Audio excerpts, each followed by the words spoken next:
Welcome to our channel. Today we how to back up your content calendar in CoSchedule, beginner guide step by step clearly. To back up your content calendar in CoSchedule, start by logging into your CoSchedule account. Navigate to the main dashboard where your projects are displayed. Select the content calendar you want to back up. Click on the settings icon, typically found on the sidebar. In the settings menu, look for the export option. Choose Export Calendar to initiate the backup process. Select the format in which you would like to save the calendar.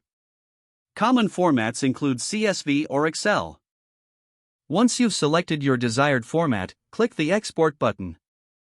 The export will begin, and a notification will appear once it's complete. Locate the downloaded file in your computer's designated download folder. Open the file to ensure that all your content is backed up correctly. If necessary, rename the file to keep it organized. Consider saving the backup file to a cloud storage service for added security.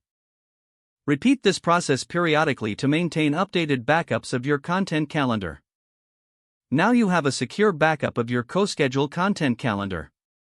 If the page does not load, refresh the browser or try again in a private or incognito window. Make sure you are using the correct email address, then retype it carefully to avoid small typos.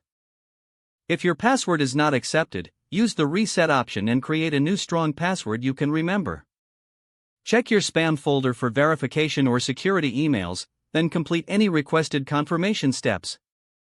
Enable two-factor authentication if available to improve account security and reduce unauthorized access risk.